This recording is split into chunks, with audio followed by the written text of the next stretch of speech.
تو یہ باتیں پروگرام میں کرنے والی نہیں ہیں، کیونکہ کشمیر ایک ایسا ایشو ہے جس پر پاکستان میں کوئی دو رائے نہیں ہے۔ اب جو وزیر اعظم صاحب نے کام کیا ہے تو بہت سے سوال اٹھتے ہیں اور ان کے جواب شاید ان کے پاس نہ ہوں۔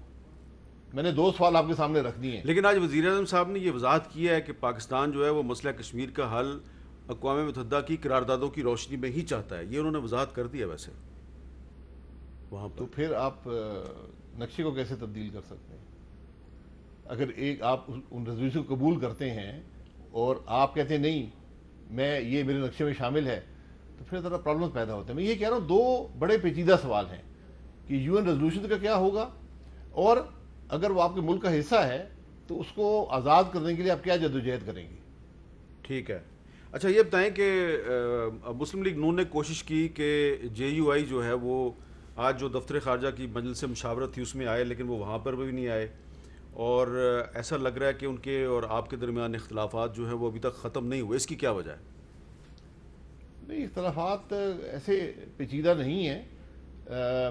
جو 2 بل فیٹر کے حوالے سے تھے اس پر کچھ غلط فہمی کی وجہ سے یہ معاملہ پیدا ہوا ہے۔ میں نہیں سمجھتا ہوں کہ وہ پارلیمنٹ سے باہر جائے گا۔ پارلیمنٹ پہ انہوں نے خدشات کا اظہار کیا ہے کہ جو بل پاس ہوتے ہیں شاید ان میں ان کی مشاورت شامل نہیں ہوتی، تو ہم کوشش کریں گے مشاورت شامل ہو، لیکن انشاءاللہ اے پی سی بھی ہوگی اور ایک متفقہ لائحہ اپوزیشن اے پی سی ہوگی اور اس میں جے یو آئی آئے گی؟ جی انشاءاللہ، ہم پوری امید ہے۔ تو کیا اس کا ایجنڈا کیا ہوگا اس اے پی سی کا؟ ایجنڈا اگلا جو ملک میں اپوزیشن کا لائحہ عمل ہے اس کو طے کرنا۔ لیکن دیکھیں نا شاہد صاحب کہ ایک طرف جمعیت علماء اسلام کے 1 نہیں 2-3 لیڈر جو ہیں انہوں نے کہا ہے کہ یہ مسلم لیگ نون اور پیپلز پارٹی اس حکومت کے سہولت کار ہیں، تو آپ ان سے کہیں گے اپنے الفاظ واپس لیں؟ نہیں، یہ ان کا موقف ہو سکتا ہے، اور یہ شروع سے تھا، کیونکہ جب یہ پارلیمنٹ بنی ہے تو اس وقت بھی جے یو آئی کا بڑا واضح موقف تھا کہ پارلیمنٹ میں نہ جایا جائے، لیکن پی ایم ایل اور پیپلز پارٹی نے فیصلہ کیا کہ جمہوری عمل کو قائم کرنے کے لیے ہم پارلیمنٹ جائیں گے، اس کا حصہ بنیں گے۔ اب اس میں یقیناً سہولت کار کا لفظ میں تھوڑا سخت سمجھوں گا، لیکن یقیناً اس سے اس عمل کو تقویت ملی جو جمہوری عمل تھا۔ فرینڈلی اپوزیشن کا لفظ کیسا ہے؟ فرینڈلی تو میں نہیں کہوں گا، میں یقیناً کبھی بھی انسان اپنی کارکردگی سے مطمئن نہیں ہوتا، تو اس حوالے سے میں کم از کم میں مطمئن نہیں ہوں، آپ بھی مطمئن نہیں ہیں۔ اس کو ہم بہتر بنانے کی کوشش کریں گے، کمزوریاں نہیں ہیں۔ یہ ایک آج کل پچھلے کچھ دنوں سے بڑی بحث ہو رہی ہے، مثلا جو لوگ میرے ساتھ یہ بحث کرتے ہیں میں ان سے کہتا ہوں دیکھیں جی شاہد حقان عباسی صاحب اتنا عرصہ جیل میں رہے، کوئی الزام ثابت نہیں ہوا، سعد رفیق صاحب جیل میں رہے، کوئی الزام ثابت نہیں ہوا، احسن اقبال صاحب، بہت سے لوگ ہیں، اسی طرح خورشید شاہ صاحب ابھی تک جیل میں ہیں۔ تو ایک طرف تو آپ کے ساتھی ابھی تک جیلوں میں ہیں اور دوسری طرف آپ کو فرینڈلی اپوزیشن کہا جا رہا ہے، سہولت کار کہا جا رہا ہے، کچھ نہ کچھ تو وجہ ہوگی اس کی۔ نہیں، فرینڈلی کس طرح؟ دیکھیں ہم نے اسمبلی کے اندر بھی ہر کوشش کی ہے، اسمبلی چلتی نہیں ہے، یہ ایک بڑی واضح بات ہے۔ اسمبلی سے باہر جاتے ہیں، پریس کانفرنسز کرتے ہیں، آپ کے پروگرامز میں آتے ہیں اور میٹنگز کرتے ہیں جہاں پر ملک کے اندر جو معاملات ہیں ان کو ہائی لائٹ کرتے ہیں، یہی کام اپوزیشن کا ہوتا ہے۔ اپوزیشن کوئی معجزات نہیں کر سکتی، حکومت نہیں چلا سکتی، حکومت تو چلانے والے گورنمنٹ ہی ہوتی ہے۔ تو ہم نے اپنا کام کیا ہے، یقیناً آدمی کبھی بھی اس سے مطمئن نہیں ہوتا، اور انشاءاللہ بہتر بنائیں گے۔ کوئی جو مسلم لیگ نون کے اندر کو بیانیے پہ بحث جو ہے وہ بڑھ گئی ہے، کیونکہ آپ نے پچھلے دنوں پرویز رشید صاحب پر بڑی اوپن تنقید کیا، اس کی کیا ضرورت پیش آئی آپ کو؟ نہیں، میں نے کوئی تنقید نہیں کی، یہ پروگرام کوئی 3 ہفتے پہلے ریکارڈ ہوا تھا۔ اچھا، یہ مجھے پتہ نہیں تھا، میں سمجھے چل چکا ہے۔ اچھا، یہ عید پہ انہوں نے چلا دیا، تو مجھے بھی کل ٹیلی فون آئے، تو بیانیہ کوئی تبدیل نہیں ہوا، جو بیانیہ تھا وہی ہے کہ ملک میں آئین اور قانون کے مطابق حکومت ہو۔ جو پرویز رشید صاحب میرے بڑے بھائی ہیں، میں 40 سال سے ہماری دوستی ہے، تو ان کے بارے میں انہوں نے سوال کیا کہ انہوں نے ووٹ نہیں دیا تھا بل کو، تو میں نے پوچھا کہ وہ موجود تھے؟ انہوں نے کہا ہاں جی موجود تھے سینٹ میں۔ تو میں نے کہا کہ پارلیمانی نظام میں ووٹ ذاتی نہیں ہوتا، پارٹی کی ملکیت ہوتا ہے، جب پارٹی فیصلہ کر دے تو اس سے اختلاف کرنا صحیح بات نہیں ہے، تو اور اگر آپ نے اختلاف کرنا ہو تو پھر جماعت چھوڑ کے اختلاف کرنا چاہیے۔ یہ ایک اصولی سا موقف جو میں نے بیان کیا، باقی کوئی تنقید پرویز رشید صاحب پہ نہیں ہے۔ تو پرویز صاحب سے آپ کی کوئی بات ہوئی ہے ویسے؟ یہ 2 ہفتے پہلے میں نے ان سے کہا تھا کہ کوئی ناراضگی تو نہیں ہے آپ کو. ہاں. میرا خیال تھا پروگرام چل چکا ہوگا. اچھا. انہوں نے کہا میں نے کچھ سنا ہے تو میں انشاءاللہ آپ سے برابر کروں گا. ابھی برابر نہیں ہوا؟ ابھی برابر نہیں. اب مجھے خدشہ یہ ہے کہ شاید انہوں نے پروگرام نہ سنا تھا. اچھا. ہاں تو پروگرام دیکھ کے پھر ان کی کیفیت. اچھا لیکن شاہد صاحب تھوڑا سا اگر آپ وضاحت کر دیں, میں اس پہ لمبی بحث نہیں کرنا چاہتا آپ کے ساتھ. آپ کا جو بیانیہ ہے شاہد حقان عباسی, آپ کا بیانیہ جو ہے اس کے بارے میں ایک عام تاثر یہ تھا, مسلم لیگ نون کا سپورٹر اور جو ووٹر ہے اس کا ایک تاثر تھا کہ شاہد حقان عباسی جو ہے وہ نواز شریف صاحب کے بیانیے کے بہت قریب ہے, یا نواز شریف کا بیانیہ شاہد حقان عباسی کا بیانیہ ہے. لیکن اچانک ایسا لگ رہا ہے کہ اب آپ کا بیانیہ شہباز شریف کا بیانیہ ہے. نہیں ایسی دیکھیں, یہاں کوئی نواز شریف کا بیانیہ نہیں ہے, شہباز شریف کا نہیں ہے. ایک ہی ہے جو پاکستان مسلم لیگ نون کا بیانیہ ہے, اور ہمارے قائد جو ہیں وہ نواز شریف صاحب ہیں. انہوں نے پہلے دن سے کہا ہے, اور بیانیہ بڑا سیدھا ہے, اس کو لوگ توڑ موڑ کے بیان کرتے ہیں کہ ملک قانون اور آئین کے مطابق چلے. اس پہ کوئی دو رائے نہیں ہے, کوئی اس بیانیے میں فرق نہیں آیا. شہباز شریف صاحب کا یہی بیانیہ ہے. نہیں, شہباز شریف صاحب نے کبھی خلائی مخلوق کی بات نہیں کی تھی. نہیں, خلائی مخلوق کی بات ہمارے بیانیے میں نہیں ہے. خلائی مخلوق کی بات ایک پریس کانفرنس میں اگر آپ کو یاد ہو, چلتے چلتے ایک سوال کیا گیا تو میاں صاحب نے خلائی مخلوق کا نام لے لیا. تو وہ بات چونکہ میڈیا میں زیادہ وہ اٹریکٹیو ہے تو وہ چل پڑی, اور اس کے بعد بہت سے نام. اب خلائی مخلوق کی بات اس حوالے سے نہیں ہوتی, اب لوگ محکمہ زراعت کی بات کرتے ہیں, اسٹیبلشمنٹ کی بات کرتے ہیں, تو یہ معاملات تو چلتے رہتے ہیں, لیکن خلائی مخلوق بیانیے میں کبھی شامل نہیں. اب یہ بتائیں کہ پارلیمنٹ کا مشترکہ اجلاس بلا لیا گیا ہے, جی. اس سلسلے میں کوئی حکومت نے آپ کو اعتماد میں لیا؟ نہیں, بالکل نہیں. کل بلایا گیا, ایجنڈا بھی کوئی نہیں ہے. کہا جاتا ہے کہ جو بلز ہیں سینٹ میں وہ ڈسکس کیے جائیں گے. تو وہ جو بل ہیں اس میں سے 3-4 میں تو امینڈمنٹ ہو سکتی ہے, ایک پہ کوئی اختلاف نہیں ہے, لیکن 2-3 بل ایسے ہیں جن میں کافی پرابلمز ہیں, جس میں میوچل لیگل اسسٹنس کا بل ہے, MLA جسے کہتے ہیں, اور جو پاکستان میڈیکل کمیشن کا بل ہے. ان پہ بہت سے تحفظات ہیں اور ملک کے مفاد میں ان کو دور کرنے کی ضرورت ہے, ورنہ میڈیکل پروفیشن کو بھی نقصان پہنچے گا, اور جو MLA ہے اس سے مجھے جو نظر آتا ہے ملک کو کافی نقصان پہنچنے کا خدشہ ہے. تو یہ 2 بل ہو گئے, تیسرا کون سا ہے؟ تیسرا ایک میڈیکل ٹریبیونل کا بل ہے, وہ بھی میڈیکل کمیشن کے ساتھ ہے, تو اس کو ذرا ان کو جوڑنا پڑے گا آپس میں کچھ. تو وہ جو پچھلے ہفتے جو فیٹف کے 2 بل منظور ہوئے اور ان کے ساتھ آپ کو ایک تیسرا بل بھی دیا گیا تھا جس میں یہ کہا گیا تھا کہ 90 دن تک کسی بندے کو جو ہے وہ اٹھا کے غائب کیا جا سکتا ہے, اس کو آپ نے قبول نہیں کیا. وہ بل دوبارہ واپس آئے گا؟ نہیں, میرا نہیں خیال وہ بل آ سکتا ہے. وہ تو انتہائی غیر معمولی اور میں سمجھتا ہوں خوفناک قسم کا بل ہے, جو میں نے ہمیشہ تشبیہ دیتا ہوں جو انڈیا نے مقبوضہ کشمیر میں جو ایک قانون لائے ہیں اس سے بھی بدتر ہے. اچھا, تو اب اگر وہ بل آپ نے اختلاف کیا اور وہ بل حکومت واپس لینے پہ مجبور ہو گئی, تو پھر JUI کی آپ سے ناراضگی کس بات پہ ہے؟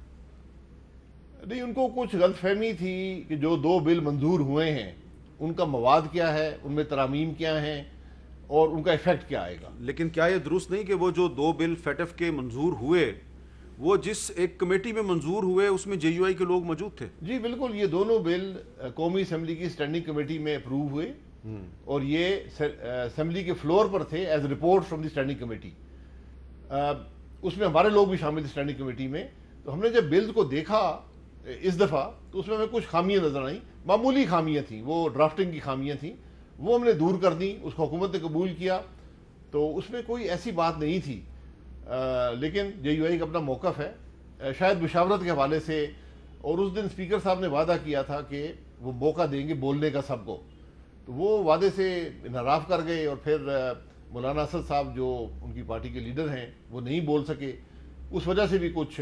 اچھا, آپ نے اسپیکر صاحب کا ذکر کیا, تو شاہدہ اختر علی صاحبہ جو اس کمیٹی میں شامل تھیں جس کمیٹی نے ان بلوں پہ بات چیت اور غور و فکر کرنا تھا, ان کا یہ موقف ہے کہ اسپیکر صاحب نے اپنے گھر پر ایک اجلاس بلایا جس میں آپ کی پارٹی بھی چلی گئی اور پیپلز پارٹی بھی چلی گئی, اور وہ اس کمیٹی کی ممبر تھیں, ان کو وہاں پہ نہیں بلایا گیا اور بتایا تک نہیں گیا. نہیں, اس کمیٹی میں 28 ممبر تھے, یہ ہمارا خیال تھا کہ ایک چھوٹی کمیٹی انفارمل، یہ فارمل نہیں تھی، انفارملی بیٹھ کے ڈسکشن کر لے بلز کے اوپر، تاکہ بڑی کمیٹی میں جو بحث ہو اس میں آسانی ہو.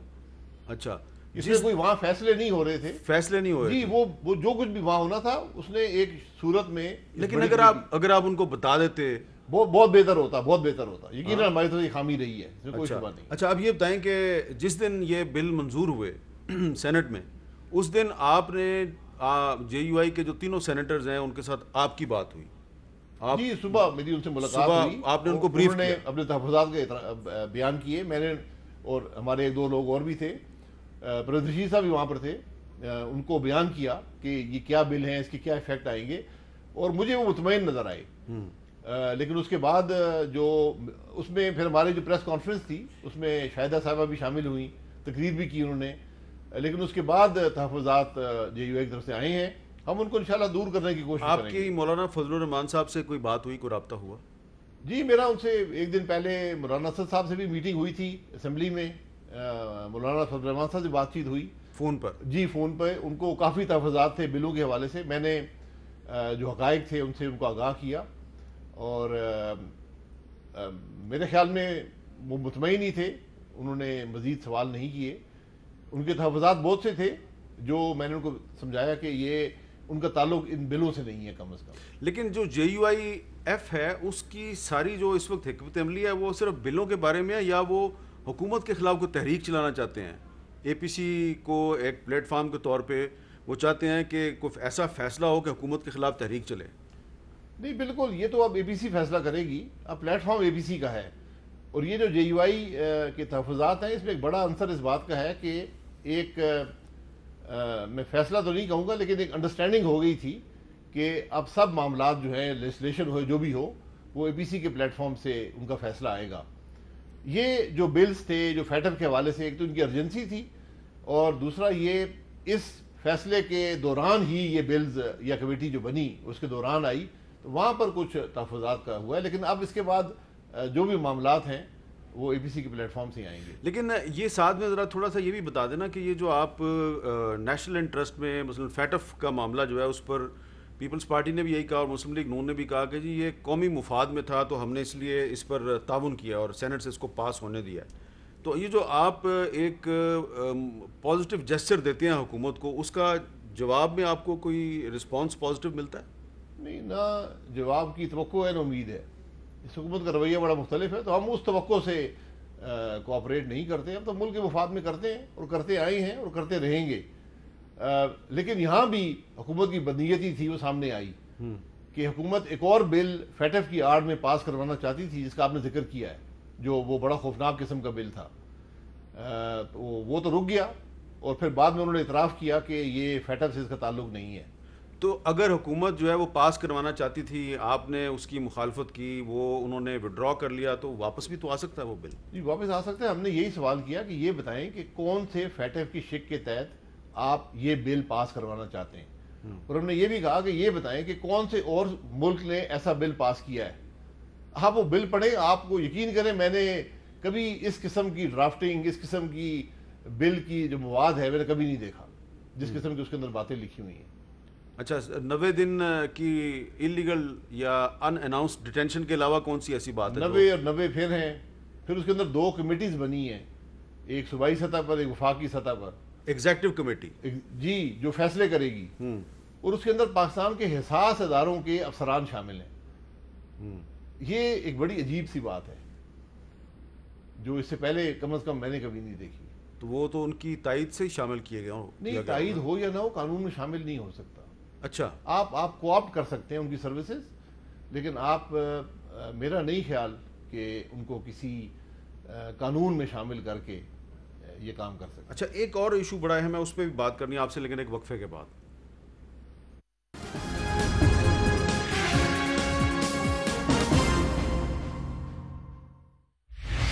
مسلم لیگ نون کے سینئر رہنما جناب شاہد خاقان نبازی صاحب سے بات کریں.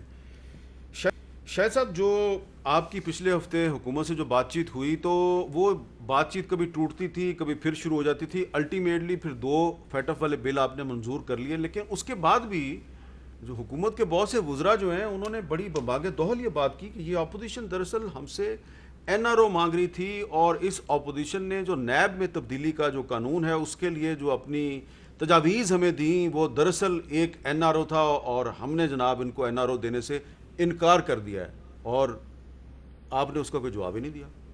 ہم نے جواب پریس کانفرنس کر کے ڈیٹیل جواب میں نے خود دیا, ٹی وی پروگرام میں کہہ چکے ہیں, اسمبلی کے فلور پر موقع نہیں دیا اسپیکر نے. نہیں جو وہ میں آپ سے کہوں گا یہاں بلائیں. وہ جو تجاویز تھیں کون سی جو آپ لوگوں آپ کی طرف سے دی گئی تھی, ہم نے کوئی تجاویز نہیں دی.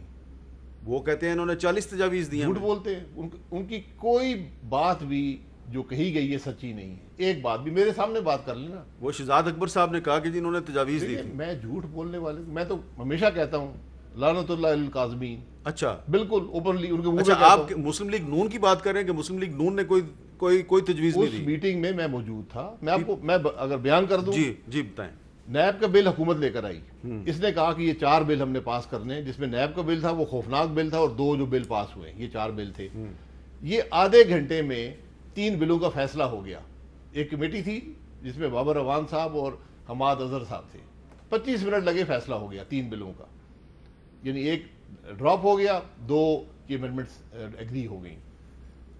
اس کے بعد حکومت ایک نیب کا بل لے کر آئی.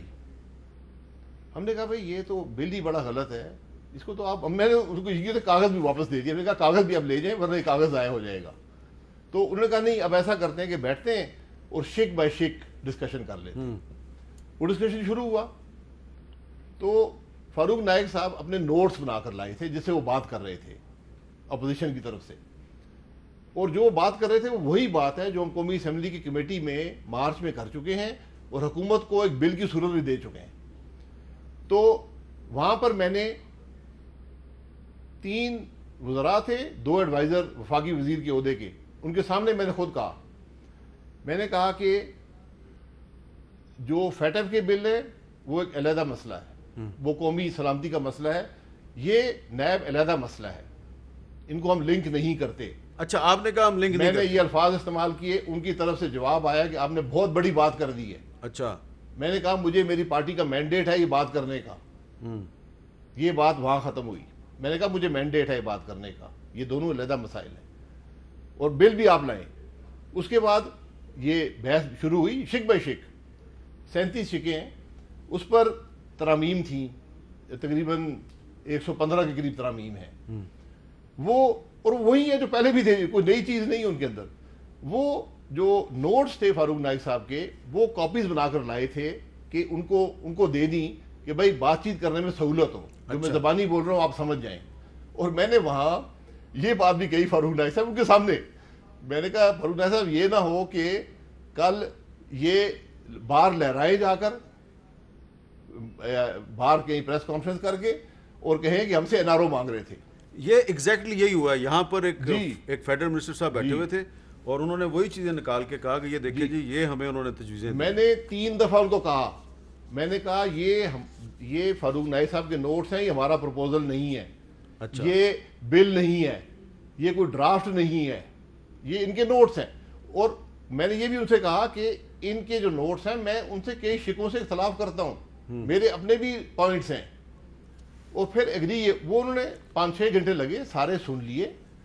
اگلے دن ان کو واپس آ کر بتانا تھا کہ ہم کس چیز سے ایگری کرتے ہیں, کس سے نہیں کرتے, کیا ہم نئی شامل کرنا چاہتے ہیں. یعنی وہ اپنی امینڈمنٹس لے کر, نیگوشیشن ایسے ہی ہوتی ہے. اور یہ میٹنگ انفارمل تھی. اچھا یہ میٹنگ بالکل انفارمل, یہ کسی ریکارڈ کا حصہ نہیں ہے. اور یہ اخلاقی قدریں, اس کی بڑی کمی ہے. مجھے 2 شکایات ہیں لوگوں سے, اور میرا اب یہ فیصلہ ہے کہ میں ان کے ساتھ کبھی نہیں بیٹھوں گا, کبھی نہیں بیٹھوں گا. جو لوگ جھوٹ بولتے ہوں, جن کی اخلاقی قدریں نہ ہوں, جن کو کسی کا لحاظ نہ ہو, معمولی پوائنٹ سکورنگ کرنے کے لیے اگر وفاقی وزیر اسمبلی کے اندر پریس کانفرنس میں جھوٹ بولنا شروع کر دیں تو ملک میں پھر کیا کیفیت رہ جائے گی. ہم کس پہ اعتماد کریں گے؟ یہ آپ نے بہت بڑی بات نہیں کر دی اور بہت ایک سویپنگ سٹیٹمنٹ ہے کہ میں ان کے ساتھ کبھی نہیں بیٹھوں گا. دیکھیں جو آدمی آپ کے سامنے بیٹھا ہو اور اس کے بعد سفید جھوٹ بولے, اس پر میں کل کیا اعتماد کروں گا؟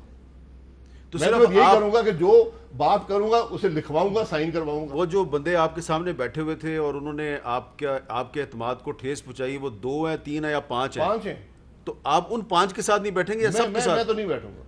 تحریک انصاف کے کسی لیڈر کے ساتھ نہیں میں تو بیٹھیں گے؟ حکومت کے ساتھ بیٹھنے کو تیار نہیں. اچھا، یا تو معافی مانگیں. معافی کس بات پہ؟ معافی اس بات جھوٹ بولنے پہ.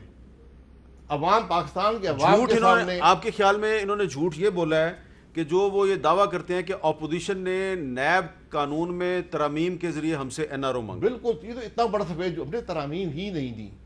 یہ نیگوشیشن ہو رہی ہے. انہوں نے بتایا آپ بتائیں، ہم نے بتا دیا. اب ان کا کام تھا بتانا. تو یہ جو ایک بات کہی گئی کہ جناب اپوزیشن نے تجویز دی کہ جب تک نیب کے پاس کوئی 1 ارب روپے سے زیادہ کرپشن کا کیس نہ آئے تو اس کی تحقیقات ہی نہ کریں آپ. جی وہ تحقیقات ایف آئی اے کرے گا، اینٹی کرپشن کرے گا، ایف بی آر کرے گا، ریگولیٹر کریں گے. اگر ان کو یہ پسند نہیں تھا کہتے ٹھیک ہے 1 روپے پہ کر دیں، 1 روپے پہ بات ختم. یہ بات ہوئی تھی وہاں پہ؟ نہیں، یہ ان کی تجاویز میں شامل ہے جو فاروق نائک صاحب نے دی ہیں. کیونکہ نیب کا کوئی کیس بھی 20 40 50 تو فاروق نائک صاحب جو ہیں وہ تو اپوزیشن کے سینیٹر ہیں نا، تو یہ ان کی تجویز ہے نا. ان کی ذاتی تجویز ہے. جی وہ تجاویز بنا کر لائے تھے، ان کی جو سمجھ میں تھا. آپ نہ مانیں، بات ختم ہو گئی. اور آپ نے یہ وضاحت کر دی کہ یہ نیب کا جو قانون ہے اس کا فیٹ اپ کے ساتھ کوئی تعلق نہیں. یہ میں نے ان کے منہ پر کہا اور انہوں نے کہا آپ نے بہت بڑی بات کر دی ہے. اچھا، یہ ترامیم جو ہے یہ کوئی حرف آخر نہیں ہے، یہ تجویز ہوتی ہے. جب بھی آپ بیٹھتے ہیں کسی کے ساتھ تجویز دیتے ہیں. اچھا آپ یہ بتائیں کہ اب جو نیب کا قانون ہے اس میں تبدیلی کی آئندہ کوئی کوشش کریں گے آپ؟ اگر فرض کریں حکومت کو نیب کا بل دوبارہ لے آتی ہے تو کوئی بات نہیں کریں گے آپ اس پہ؟ میں تو نہیں کروں گا. اچھا، کسی آپ کو نہیں کوئی کریں اور شخص کر لے، میں تو ان لوگوں پہ کوئی اعتماد نہیں کرتا. تو پھر کیا آپ صرف پارلیمنٹ میں تقریر کیا کریں گے؟ میں کم از کم ان سے بات کرنے کا مقصد کوئی نہیں ہے، فائدہ کوئی نہیں ہے.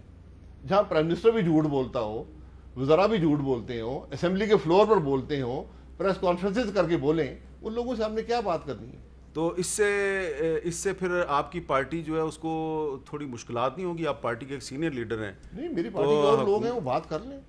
ہر کام خواجہ آصف صاحب کریں گے؟ خواجہ صاحب کریں گے، رانا تنویر صاحب ہیں، ایاز صادق صاحب ہیں، احسن اقبال صاحب ہیں. کافی لیڈرشپ موجود ہے. میں تو اخلاقی طور پر ایسے لوگوں کو کم از کم بیٹھنا نہ پسند کرتا ہوں، نہ بیٹھوں گا. پھر اگر مجھے کوئی وہ ہوتا نا خدشہ ہوتا کہ شاید غلط فہمی ہو گئی یا ایسی بات ہو گئی تو میں ایسی بات نہ کرتا. یہ آپ جو کہہ رہے ہیں بار بار کہ میں تو ان لوگوں کے ساتھ بیٹھنا ہی نہیں چاہتا، تو آپ تو مولانا فضل الرحمان کے موقف کی تصدیق کر رہے ہیں. جی بالکل. اگر ان کا یہ موقف ہے کہ وہ جھوٹ بولنے والے ساتھ نہیں بیٹھیں گے تو میں ان کے ساتھ ہوں. تو پھر یہ موقف ہے کہ منافقین کے ساتھ نہیں بیٹھیں گے، میں ان کے ساتھ ہوں. تو آپ کی پارٹی تو بیٹھتی ہے نا بار بار، آج بھی بیٹھی ہوئی تھی. پارٹی اگر محسوس کرتی ہے کہ انہوں نے جھوٹ بولا ہے تو نہیں بیٹھنا چاہیے. آج کشمیر کا مسئلہ تھا، ضرور جا کے بیٹھے ہیں. لیکن میں یہ سمجھتا ہوں کہ جو انہوں نے کیا ہے اس کے بعد بہت مشکل ہے اعتماد واپس آنا اپوزیشن اور حکومت کے درمیان. بہت مشکل ہے. تو الٹیمیٹلی پھر کیا ہوگا؟ آپ اے پی سی کے بعد کیا کریں گے پھر؟ یہ جو اے پی سی میں فیصلہ ہوگا کہ پارلیمنٹ کے اندر کوئی عمل کرنا ہے، باہر کرنا ہے، یہ ایک پروسیس ہے. اے پی سی ایک فیصلہ نہیں کرے گی کل ہم نے یہ کر دینا ہے. ایک عمل کو جاری رکھنا ہے کہ عوام کی تکالیف کیسے دور ہوں گی، ملک کے مسائل کیسے دور ہوں گے. تو آج جو ہم نے ابھی تک آپ کے ساتھ جو گفتگو کی ہے اس گفتگو میں ایسے لگ رہا ہے کہ شاہد حقان عباسی صاحب کا موقف مولانا فضل الرحمان کے موقف کے قریب ہے، اور شاہد صاحب کہہ رہے ہیں کہ میں نے اب اس حکومت کے ساتھ بیٹھنا ہی نہیں ہے. میں نے آپ کو ذاتی فیصلے سے آگاہ کیا ہے، وہ میری پارٹی کا موقف نہیں ہے. وہ تو صاف نظر آ رہا ہے کہ آپ کی پارٹی تو آج بھی بیٹھی ہے ان کے ساتھ. میرا ذاتی نہیں، وہ کشمیر کے معاملے میں بیٹھے ہیں. میرا ذاتی فیصلہ اس لیے ہے کہ جس طرح ان وزراء نے جھوٹ بولا، جس ڈٹھائی سے بولا، جس بے شرمی سے بولا، تو ایسے لوگوں میں اعتماد نہیں کر سکتا. بہت بہت شکریہ شاہد حقان عباسی صاحب. اب ایک وقفہ لیتے ہیں اور وقفے کے بعد ہم بات کریں گے کہ کراچی میں جو این ڈی ایم اے اور ایف ڈبلیو او کی طرف سے کچھ نالے صاف کیے جا رہے ہیں تو اس کا کریڈٹ جو ہے وہ پاکستان تحریک انصاف لے رہی ہے. تو اگر تحریک انصاف یہ کریڈٹ لے رہی ہے تو کیا یہ ایم کیو ایم اور پیپلز پارٹی کی ناکامی نہیں؟ اس پہ بات کریں گے کراچی کے میئر وسیم اختر صاحب سے وقفے کے بعد.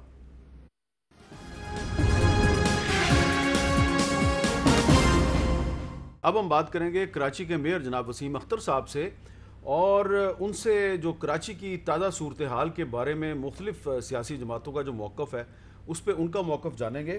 وسیم اختر صاحب بہت شکریہ. یہ بتائیے کہ کراچی میں نالوں کی صفائی کر رہی ہے ایف ڈبلیو او اور اس کا کریڈٹ لے رہے ہیں تحریک انصاف کے فیڈرل منسٹرز اور کچھ ایم این ایز. تو یہ جو اب کریڈٹ کی لڑائی ہے تو کیا اس میں یہ کہنا غلط نہیں ہوگا کہ اگر کراچی کے نالے جو ہیں وہ ایف ڈبلیو او وزیر اعظم عمران خان کے حکم پہ صاف کر رہی ہے تو یہ آپ کی یعنی کہ کراچی کی بلدیہ اور سندھ کی صوبائی حکومت دونوں کی ناکامی ہے؟ حامد بھائی یہ فنکشن نالوں کا کے ایم سی کے پاس ہے. میں نے یہ نالے 2018 جون تک بالکل صاف کرا دیے تھے. اس کے بعد سے کے ایم سی کے پاس فائنانسز نہیں تھے کہ ہم ان نالوں کو صاف کرائیں. جون 2018 کے بعد سے یہ نالے صاف نہیں ہوئے ہیں.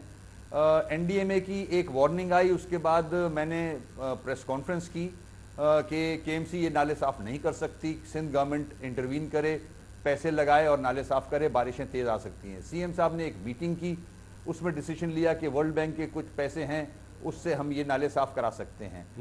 وہ نالے ٹائم پہ شروع نہیں ہو سکے, بارش آ گئی. اس کے بعد جو حال ہوا, پرائم منسٹر صاحب نے یہ ایک نوٹس لیا اور ایف ڈبلیو او اور این ڈی ایم اے کو ہدایت کی کہ کراچی جا کے سندھ گورنمنٹ کے ساتھ اور کے ایم سی کے ساتھ مل کے یہ پلان کریں اور یہ نالے صاف کریں.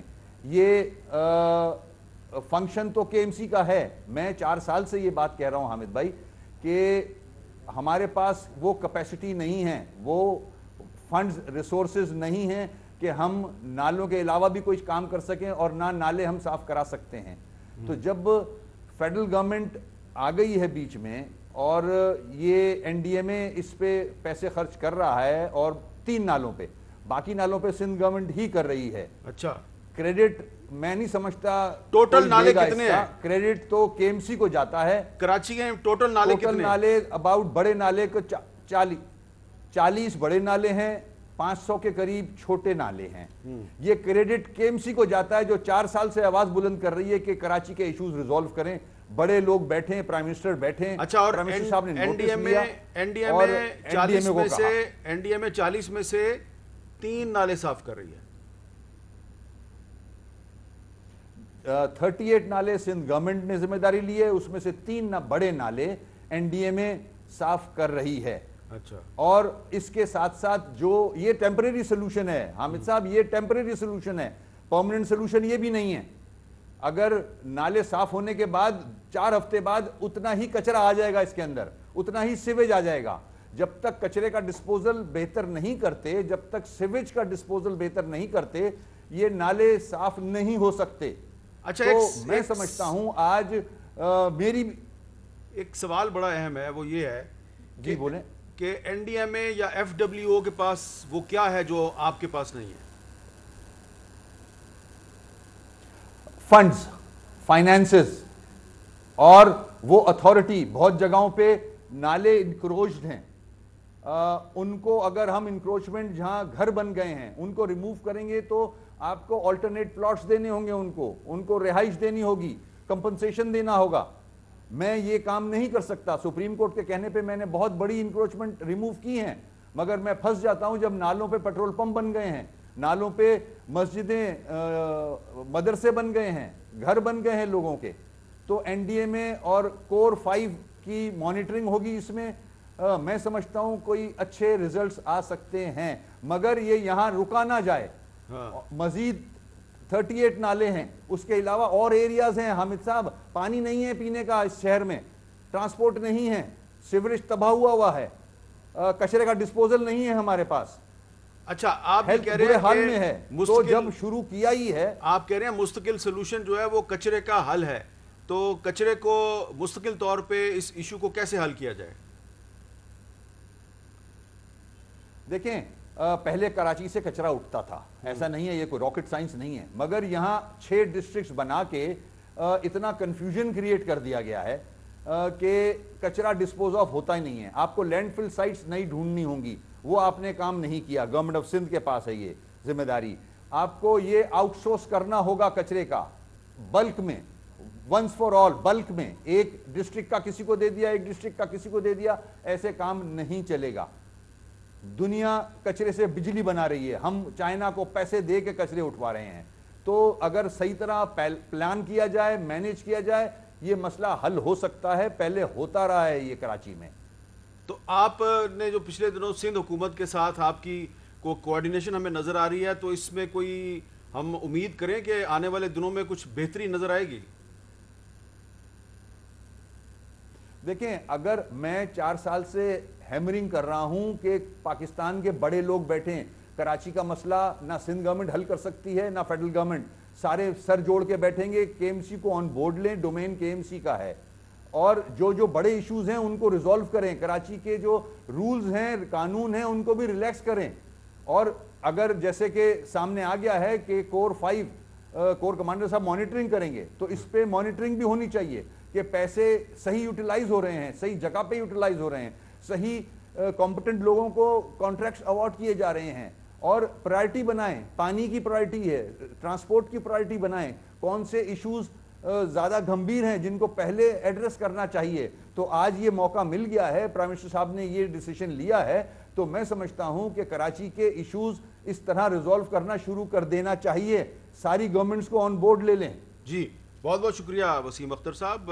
میئر یہ کہہ رہے تھے کہ یہ جو کراچی میں نالوں کی صفائی کا کام ہو رہا ہے, تو این ڈی ایم اے جو ہے وہ 40 میں سے 3 نالے صاف کر رہی ہے, لیکن یہ مستقل حل نہیں ہے, اور مستقل سلوشن جو ہے وہ اسی صورت میں سامنے آئے گا اگر فیڈرل گورنمنٹ, پروونشل گورنمنٹ اور جو کراچی کی جو میونسپل کارپوریشن ہے یہ مل کر کام کریں گے. تو مل کر کام کرنے میں ہی برکت ہے. اجازت دیجیے, اللہ حافظ.